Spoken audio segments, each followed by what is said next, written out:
లోపల మనము తృప్తి దాని గురించి తెలుసుకుందాం. ఒక కథారూపంలో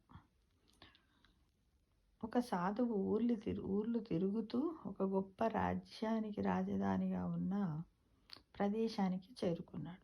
అక్కడి వీధుల్లో నడుస్తూ ఉంటే నేలపై పడి ఉన్న నాణెం ఒకటి అతని కంట కనబడింది. వంగి చేతుల్లోకి తీసుకున్నాడు. ఎవరు?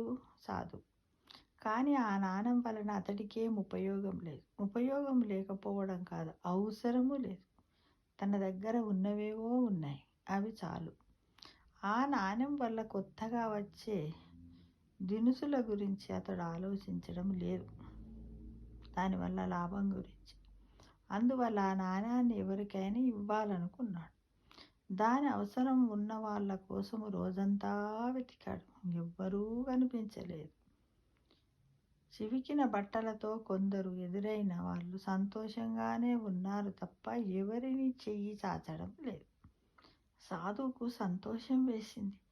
ప్రజలు సంతృప్తిగా ఉండడము అతడికి సంతోషాన్ని ఇచ్చింది. ఆ రాత్రి అక్కడే ఒక చోట విశ్రమించాడు. తెల్లవారి సాధువు నిద్ర లేవగానే ఆ దేశాన్ని పాలిస్తున్న రాజు తన సైన్యముతో పక్క రాజ్యంపై దండెత్తేందుకు వెళుతూ కనిపించాడు. అనేక బలగాలు సైన్యముతో. అతడి బలగాలు సాధువు ఉన్న చోటుకు రాగానే రాజు వారికి ఆగమని సైగ చేసి రథము నుంచి కిందికి దిగి సాధువుకు నమస్కరించాడు. ఓ సాధు పుంగవా, రాజ్య విస్తరణ కోసం నేను దండయాత్రకు వెళ్తున్నాను. నాకు విజయం కలగాలని ఆశీర్వదించండి అని కోరాడు. ఎవరు? రాజు. ఎవరిని కోరాడు? సాధువును కోరాడు.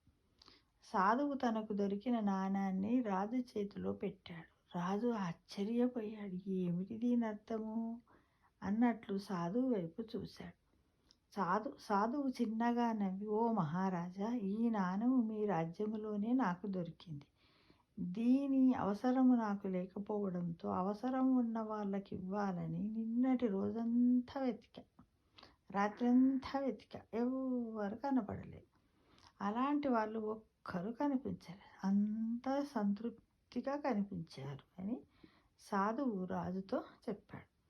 ఉన్నదానితో సంతృప్తి చెందకుండా ఇంకా ఏదో కావాలని ఆరాటపడుతున్న వ్యక్తి మీరొక్కరే కనిపిస్తున్నారు.